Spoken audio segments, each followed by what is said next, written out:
Hello, my name is Jimmy and this is the 2021 Jeep Grand Cherokee L. While it's not Jeep's first three-row SUV, it is one of the latest ones that you can purchase. This Grand Cherokee L is one of the few vehicles that you can take your entire family for an adventure. And yes, you can get a trail-rated version of the Grand Cherokee L, something you just can't do with the bigger Wagoneer or that Grand Wagoneer, simply due to it being, well, a little bit too big for that maneuverability criteria, which is something the competitors really just can't touch. Speaking of, the closest competitor to the Grand Cherokee L would be like the Lincoln Aviator, as well as the Cadillac XT6. Jeep has definitely moved upscale with the latest generation of the Grand Cherokee here. It's no longer competing with like the Pathfinder or Honda Pilot. This is, well, luxurious.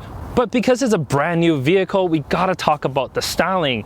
As it is subjective, let me know what your thoughts are in the comment section down below. And while you're there, consider subscribing. Helps me out a lot. But there's a few things I want to point out here. The front end, it's very squared off. You get the 7-slot Jeep grille flanked by beautiful LED headlamps. Down below, I do get some LED fog lights and some chrome tow hooks. This being the Overland trim, there's not as much chrome as some of the other trims, but there's still quite a bit. Onto the side though, we get some squared off fender flares, 20-inch wheels on this particular version. If you get the off-road package, you get smaller 18-inch wheels with AT tires. You get this really straight roof line, which does help interior, but we'll get to that.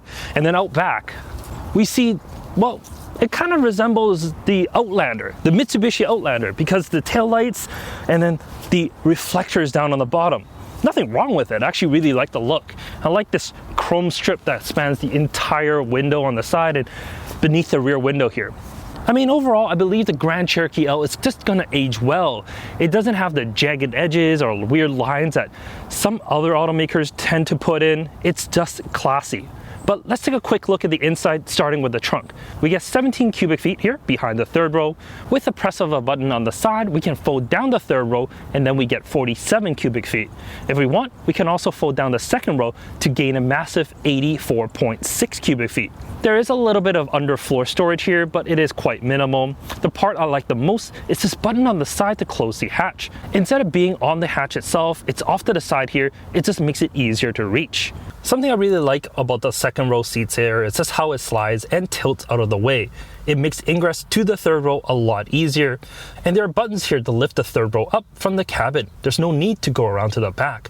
F511 actually fit quite well back here. There's USB charge points on both sides, and I must say, it's one of the more roomy third rows I've been in. Moving up to the second row, there's plenty of headroom and legroom here. In this example, we have a bench for the second row seats, deleting the captain chairs as standard, and in my opinion, a bench, well, it just works well. It allows you to carry 5 without sending someone all the way to the third row. If you're using the Grand Cherokee L as a family hauler, you'll be pleased to note that there's 3 sets of lower anchors in the second row, and there's a total of 5 upper anchors within the vehicle.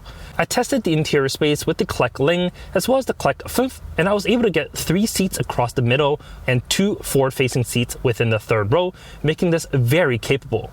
In fact, I was able to get more child seats in here than I was in the Chrysler Pacifica. If you're interested, I have a separate video up here where you can see exactly how well the seats fit. But let's talk about this front seats here.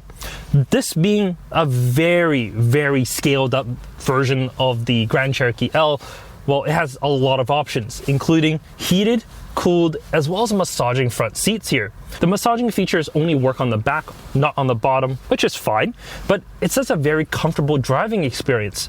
The seats themselves are nice and wide, with adjustable bolsters on the side to really hug you in if you want it. In front of me, I got a updated Jeep steering wheel here. It actually looks really nice and I love the stitching that's within. There's a bunch of buttons on the steering wheel itself and a bunch more behind, including very small paddle shifters. But all this controls like the infotainment and the excellent digital cluster that they have. This is, I believe, the first Stellantis product I've ever driven with this full digital cluster, and it looks amazing. There's plenty to see within and it's clear. It may not be as high resolution as some others, but there's just so much data that you can get. And each data page, well, it's quite concise. So it shows you what you need, nothing additional that you may not want. Above, I do have a heads-up display. It shows me speed, radio information, and a bunch else. But the main point here is this infotainment system. The base gets an 8.4-inch, or on this, I got a 10.1-inch optional touchscreen. It's powered by Uconnect 5, and it just works great. I love this system. The homepage does make sense. There's plenty to use there.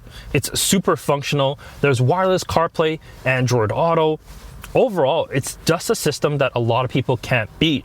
And with this Grand Cherokee L, I have the Macintosh audio system, and I got this app, which just is cool. Most people don't know what it does or what it shows, but it looks cool nevertheless. The rest of the interior, well, there's a bunch of high gloss plastics down below, including your HVAC control, this hidden panel to show your USB ports, as well as your wireless charger, and this rotary shifter. I know a lot of people don't like a rotary shifter, but it works well. It's flanked off on the sides with drive modes, as well as your control for the air suspension. This is also where you find your four-wheel drive low, as well as your hill descent control. I mean, overall, the interior, it's a really, really nice place to be. This wood that's on here, it's just the right sheen, the leather, it's soft, and you get soft touch materials all over. There's still a little bit of harder plastics down below. This isn't Wagoneer or Grand Wagoneer type of interior, but it's very, very nice. But in any case, let's go on the road and feel how this drives. All right, on the road with the Grand Cherokee L, this specific version that I have here has the Pentastar V6, the old reliable actually. This 3.6 liter V6 makes 293 horsepower and 260 pound-feet of torque, which translates to decent acceleration. I mean, if you really want to hustle down the street, you can get a Hemi V8. And honestly, that's the one I would go for because of just how much the Grand Cherokee L weighs. But let's floor it. I mean, I get up and running into city streets pretty quickly, I would say. So definitely no problems there in terms of average everyday acceleration. But when you're on the highway, when you're trying to pass people, yeah, I'm sure the Hemi V8 will definitely feel quite a bit better. So, I mean, it depends on your driving style, right? If you're mostly driving in the city and only hitting the highways every now and then, the Pentastar V6 is all you really need. But if you're a highway cruiser, yeah, definitely take a look at that Hemi V8. It's going to be quite a bit better for that overall experience. Speaking of experience, the overall driving experience.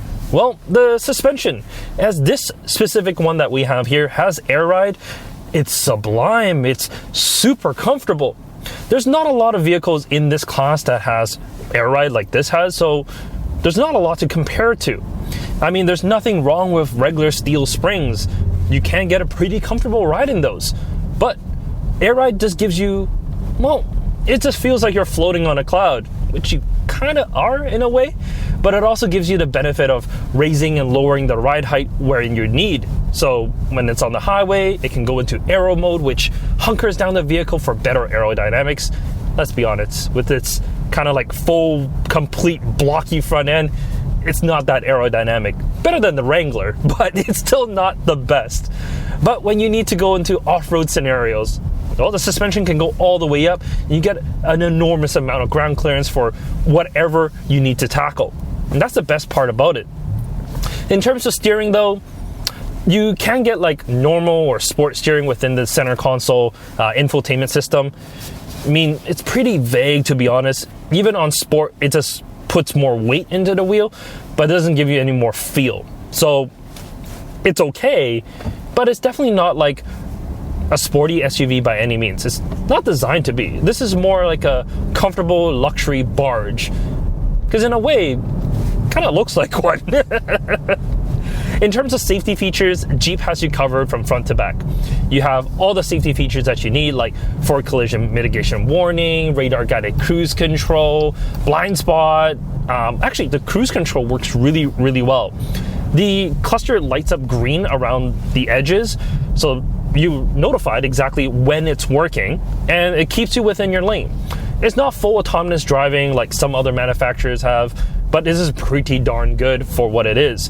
You still have to keep your hands on the wheel. It's not like Tesla's full self-driving or Cadillac's Super Cruise, but it's good. I would say this is definitely where, you know, luxury vehicles need to be in this day and age.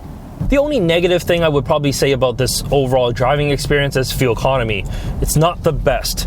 I mean, I'm averaging 18.6 liters per 100 kilometers right now. Yes, there's a lot of stop and go where I live, and I've been, you know, shooting the car while it's running. So it's not a true representation of what this car can do. But I'm just wishing that the regular Grand Cherokee's 4xe powertrain will come into the Grand Cherokee L. The 2-liter plug-in hybrid powertrain, it just makes sense, and it actually would work really well in this setting. But unfortunately, at the moment anyways, we can't get it. Only the Pentastar, as well as that V8. But I think that's really it. Overall, the Grand Cherokee L is a great departure from where the Grand Cherokee once was. Well, it's just really, really nice. It's definitely a step above than the previous. There's a lot of beautiful and luxurious touches within, and it definitely makes it stand out. If we're taking a look at the Cadillac XT6 or the Lincoln Aviator, this is certainly more interesting. Pricing, well, it's pretty similar to the rest, but this is the only one of the three that you can get a V8 in. And who knows, maybe in the future, Jeep will apply their 4xe drivetrain to this Grand Cherokee L, allowing buyers with more options. In terms of pricing, well, it starts at 52,000 Canadian dollars, and if you spec out everything, you're looking at about 89,000 Canadian dollars. As spec'd here, we're just under 81,000, and if that seems like it's a lot, well, let me put it this way. It's completely in line with the Aviator as well as the XT6 in terms of features, and if you're comparing it to like the Germans, like the Mercedes GLE or the BMW X5, well, this is significantly less than that. But I don't really assume people are comparing, you know, the Jeep to the German counterparts. If we're looking at an Aviator or the XT6, I think this definitely stands out. There's definitely a lot more features in this that personally I like comparing to the rest, especially the XT6. There's just something about it that I'm not loving. But I think that's really it. That's really all I gotta say about this. If you have any questions, leave them in the comment section down below. Don't forget to hit like and subscribe while you're there, and we'll catch you next time. Take care.